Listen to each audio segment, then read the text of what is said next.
આ કાર્યક્રમમાં જિલ્લા કલેક્ટર ડોક્ટર નવનાથ ભાને, જિલ્લા વિકાસ અધિકારી યોગેશ કાપસે, પોલીસ અધિક્ષક અક્ષયરાજ મકવાણા અને અન્ય પદાધિકારીઓ તેમજ મહાનુભાવોની પ્રેરક ઉપસ્થિતિમાં બહોળી સંખ્યામાં યોગ સાધકોએ યોગ અભ્યાસ થકી નવી તાજગી મેળવી હતી. 12મા આંતરરાષ્ટ્રીય યોગ દિવસ નિમિત્તે ભરૂચ ખાતે યોજાયેલા કાર્યક્રમમાં ધારાસભ્ય રમેશભાઈ મિસ્ત્રીએ યોગ પ્રેમીઓને સંબોધન કર્યું હતું કે યોગ માત્ર વ્યાયામ કે આસનોનો સમૂહ નથી, પરંતુ શરીર, મન અને ચેતનાને એક સૂત્રે બાંધતી જીવન જીવવાની અદ્ભુત કળા છે.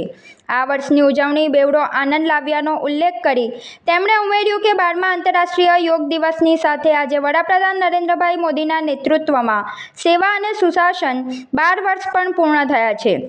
વડાપ્રધાનની દીર્ઘદ્રષ્ટિ અને અવિરત પ્રયાસોને લીધે જ આજે ભારતીય સંસ્કૃતિની આ ધરોહર સંયુક્ત રાષ્ટ્ર સંઘના સમર્થન સાથે વૈશ્વિક સ્તરે સ્વીકૃત બની છે. ભારતના પ્રસ્તાવને મળેલું વૈશ્વિક સમર્થન એ વાત સાબિત કરે છે કે યોગ માત્ર ભારતની ધરોહર નથી, પણ સમગ્ર માનવજાતની જરૂરિયાત છે.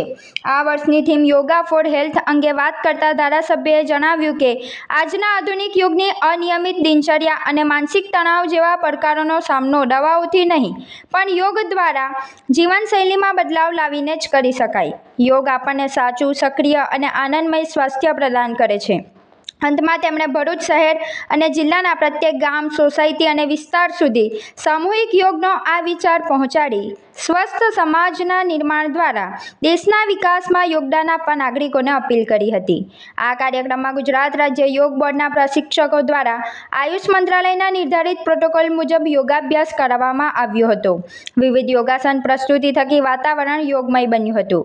કાર્યક્રમમાં ઉપસ્થિતિઓ વડાપ્રધાન નરેન્દ્રભાઈ મોદી તેમજ મુખ્યમંત્રી ભૂપેન્દ્રભાઈ પટેલનું યોગદાન નિમિત્તે લાઈવ પ્રસારણ નિહાળ્યું હતું.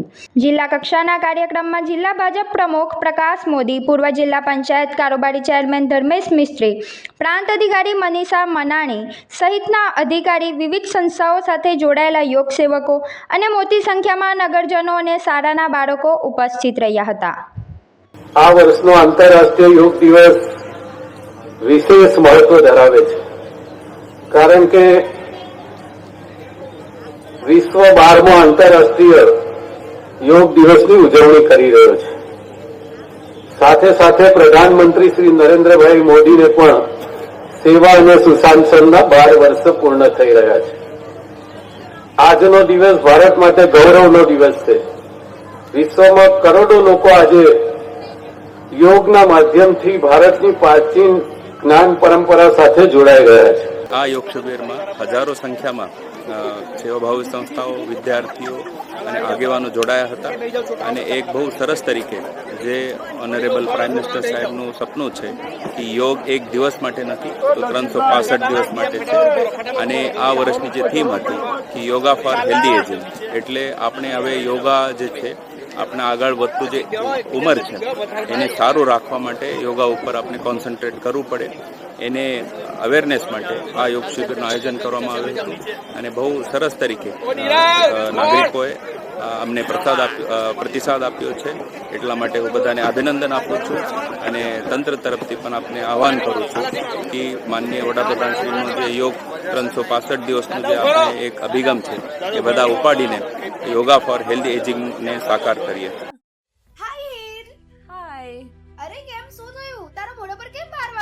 અરે જવા દે ને, કેટલી મહેનત કરીને મમ્મી માટે ડિનર સેટ લાવી અને મમ્મી કહે કે નકરું પ્લાસ્ટિક લઈને આવી છે, હવે એક્સચેન્જ કરાવીને સ્ટીલનું ડિનર સેટ લાવવા કહે છે. હા તો એમાં શું થયું, સ્ટીલનું લઈ આવો. અરે જવા દે ને, ક્યાંથી સ્ટીલનું લાવું? આજકાલ સ્ટીલના વાસણો ક્યાં સારા મળે છે? કાં તો એ કટાઈ જાય, ફાટી જાય કે છેલ્લે કઈ નહીં તો વળી જાય.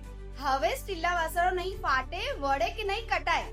ભરૂચમાં સ્ટીલની કોઈ પણ વસ્તુ ખરીદવી હોય તો ભરૂચનું માત્ર એક જ સ્થળ, વર્ષોથી વિશ્વાસપાત્ર નર્મદા ઇન્ડસ્ટ્રીઝ. વાવ, આ તો બહુ હેવી અને સારી ક્વોલિટીનું સ્ટીલ લાગે છે.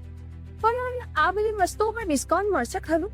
અરે આ બધી વસ્તુ તને હોલસેલ ભાવમાં મળી જશે. ભરૂચના બધા હોટેલ્સ વાળા, કેટરિંગ વાળા બધા અહીંથી જ વાસણો ખરીદે છે. માત્ર ભરૂચમાં જ નહીં પણ વિદેશમાં પણ નર્મદા ઇન્ડસ્ટ્રીના ટ્રાય-પ્લાય વાસણોની ખૂબ જ માંગ છે. એટલે જ વિદેશમાં રહેતા લોકો વાસણો ખરીદવા માટે નર્મદા ઇન્ડસ્ટ્રીને જ પસંદ કરે છે. તો અમે તમારી શોપિંગ કરી લીધી છે. તમે ક્યારે આવી રહ્યા છો? Narmada industry, phase 1, JITC near Narmada Nagar, Bharuch. For more information call on the given number.